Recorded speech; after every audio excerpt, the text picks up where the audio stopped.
Mesdames, Messieurs, bonjour, bienvenue sur Mistral TV de Romardèche, bienvenue dans votre nouvelle émission Séquence Rugby. Avec Gilbert, nous allons revenir sur cette superbe rencontre qui s'est jouée entre le Valence Romandrome Rugby et Agen jeudi soir et qui a vu le VRDR remporter cette rencontre sur le score de 56-17. Gilbert, un rouleau compresseur jeudi soir au stade Georges Pompidou qui a tout ravagé sur son passage. Oui, bonjour Roger, bonjour à tous. Alors effectivement, d'autant plus qu'il ne fallait pas arriver en retard jeudi soir au stade, puisque au bout de 3 minutes, il y avait déjà 2 essais d'inscrits, un du côté agenais, un du côté Valentino Romanè.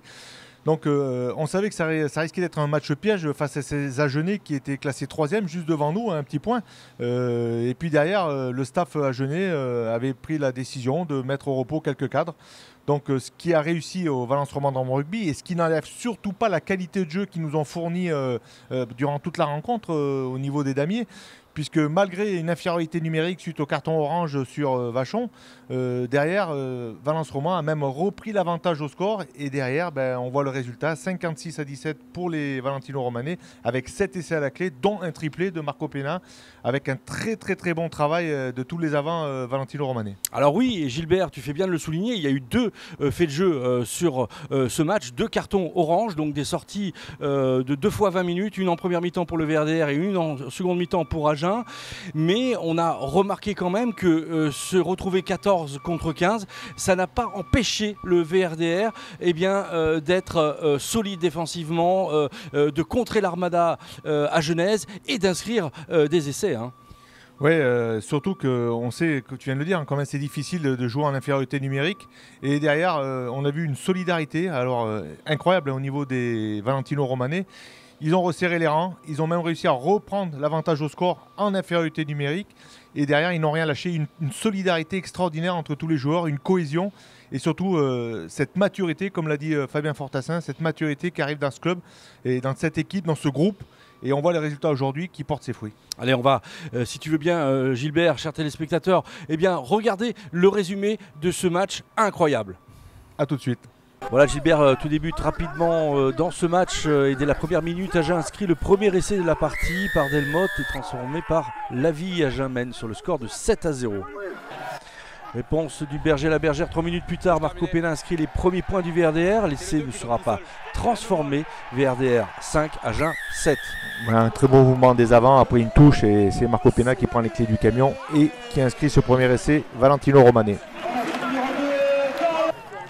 Voilà, suite à 2 pénalités de Méré et une de Lavie pour Agen, le VRDR inscrit à la 25e minute son second essai par Lohan Réal, transformé par Méré, permettant au Dromois de mener sur le score de 18-10. Après le carton orange sur Vachon, c'est Réal qui prend la place de numéro 8 et après cette grosse poussée en mêlée des damiers, Réal en puissance va marquer le deuxième essai damier.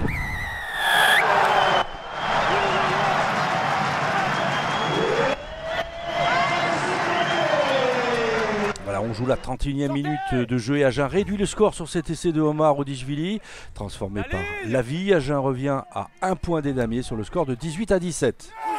Ouais, le VRDR toujours en infériorité numérique et subissent un peu la pression des Agenais qui peuvent réduire le score par cet essai. Voilà, suite à une pénalité réussie par Méré à la 36e, Owen Lane fait le break sur un essai à la 39e minute de jeu transformé par Méré. L'arbitre sifflera la mi-temps sur le score de 28-17.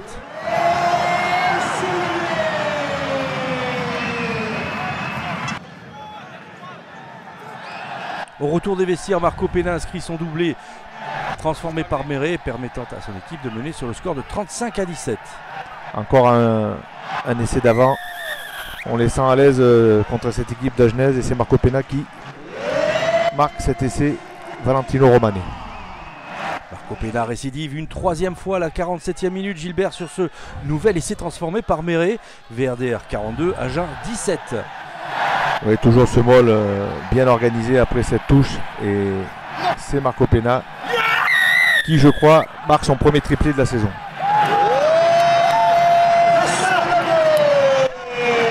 À la 51e minute, c'est au tour de Idrissi d'inscrire un nouvel essai transformé par Méré. Les damiers déroulent et mènent sur le score de 49-17. Ouais, avec un très bon travail de Rodor là dans le petit côté. Et c'est une remise intérieure qui permet à Idrissi de marquer un essai Valentino Romanè.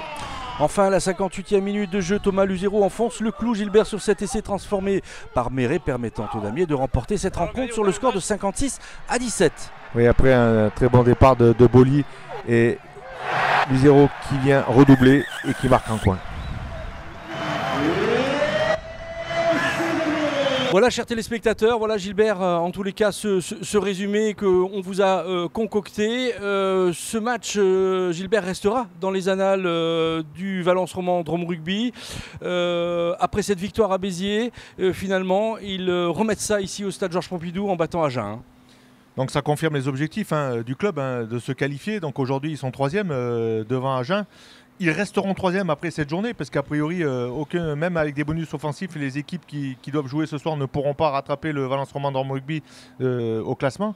Mais voilà, l'objectif est pour le moment, ils ont pris la bonne feuille de route. On sait aussi que le championnat est très très long dans cette Pro D2, c'est 30 journées, on n'en est qu'à la 8e. Mais il faut y croire jusqu'au bout. Quand on voit le niveau de jeu qu'aujourd'hui le VRDR est capable de mettre en place et surtout cette cohésion et cette solidarité entre tous les joueurs, je pense qu'il y a quelque chose à faire cette saison et pourquoi pas finir dans le tiercé de tête. Alors c'est un match qui a été joué à un horaire inhabituel, c'est un match qui s'est joué à 21h pour permettre en tous les cas à nos amis de Canal+ de diffuser cette rencontre. Et d'ailleurs je voulais un petit peu revenir sur finalement cette conférence de presse qui s'est jouée après match où Fabien Fortassin disait que lorsqu'il y a eu l'interview de fin de match ou à la mi-temps peut-être de cette rencontre, ils avaient du mal à se dire que Valence Roman Drôme Rugby pouvait être une grande équipe, Gilbert. Oui, c'est un club qu'il faut le signaler. Il va avoir 10 ans d'existence. Donc voilà, c'est le travail de 2 présidents. Il faut le signaler, Jean-Pierre Cheval et Laurent Beaugiraud, de cette fusion entre les clubs de Valence et de Romans. Et aujourd'hui, c'est tout un territoire qui œuvre pour cette équipe professionnelle de rugby en espérant que. On sait que l'objectif d'ici quelques années, c'est peut-être l'accession en top 14 et pourquoi pas avoir un stade Georges Pompidou plein et avec des très très belles affiches avec des grands clubs renommés du top 14 et de ce championnat français. Alors ne nous enflammons pas, bien évidemment, c'est important de parler de l'avenir. On se souvient quand même que l'année dernière, pour cette deuxième année en top, alors non pas en top 14, en Pro D2, le Valence Roman avait très très mal commencé et puis finalement avait très très bien terminé. Espérons quand même que cette année, ils puissent continuer à surfer sur cette vague et d'aller jusqu'au bout et ne pas finir finalement un petit peu comme ils avaient commencé l'année dernière, c'est-à-dire pas très très bien. Bon, on voit aussi que le facteur chance est du côté des Valentino Romanè, puisqu'il y a eu 2 essais aussi refusés aux Agenais. Donc ça prouve aussi que la chance, il faut la provoquer. Cette équipe a le niveau de sortir dans les 6 premiers. Et comme je viens de le dire, pourquoi pas dans les 4 premiers de façon à pouvoir jouer un barrage à domicile. Mais bon, le chemin va être encore très très long. On voit qu'il y a eu encore l'infirmerie est encore bien pleine du côté de Valence Roman Drôme Rugby. On a vu la rentrée de ce pilier néo-zélandais qui a fait le job. J'ai trouvé une entrée un petit peu discrète, mais bon, le job a été fait. Il a quand même parcouru du terrain, il a porté le ballon. Et derrière, je tiens aussi à féliciter cette 3e ligne, Valentino Romanè, qui a été exceptionnelle avec la charnière aussi, comme d'habitude. Mais franchement, on a eu une belle 3e ligne jeudi soir au stade Georges Pompidou. Bon, et je dirais que toute l'équipe est à féliciter. Depuis les titulaires jusqu'aux finisseurs. Voilà un classement dont tu as parlé tout à l'heure, un bon classement au général pour l'instant. Une chose quand même sur laquelle je souhaitais revenir, c'est le déplacement périlleux, donc la semaine prochaine du Valence Roman Drôme Rugby à Vannes. Une équipe qui joue en top 14 là pour le coup l'année dernière et qui va en tous les cas défier, ou le Valence Roman Drôme Rugby va défier Vannes à domicile. Voilà, il va falloir se déplacer en terre bretonne. On sait que Vannes descend de top 14. C'est la grosse écurie de cette Pro D2. Ils l'ont déjà démontré. Je pense que Fabien Fortassin, le staff, Valentino Romanè va mettre beaucoup de cadres au repos parce que sans vouloir aller se dépenser là-bas, parce que derrière, il y aura une journée importante avec la réception d'Aurillac. Et là, Aurillac, il faudra vraiment rééditer la performance ou de Béziers ou contre Agen contre cette équipe aurillacoise. Bon, j'imagine que les quarts des supporters drômois vont se déplacer à Vannes, donc n'hésitez pas à contacter l'association des supporters du VRDR pour, si vous en avez envie et si le cœur vous en dit, d'aller se déplacer là-bas en terre bretonne. Gilbert, merci en tous les cas pour ces quelques appréciations sur le rugby, sur le Valence Roman Drôme Rugby très exactement. Nous, on se donne rendez-vous la semaine prochaine pour ce match face à Vannes. Et en attendant, moi je vous souhaite, chers téléspectateurs, de passer une très très bonne semaine. Et Gilbert, à très bientôt sur Mistral TV Drôme Ardèche dans notre émission Séquence Rugby. La semaine prochaine et bonne semaine à tous. Merci. You could be a master, don't wait for luck. Dedicate yourself and you gon' find yourself standing in the Hall of Fame. Yeah. And the world's gonna know your name. Yeah. 'Cause you burn with the brightest flame. Yeah.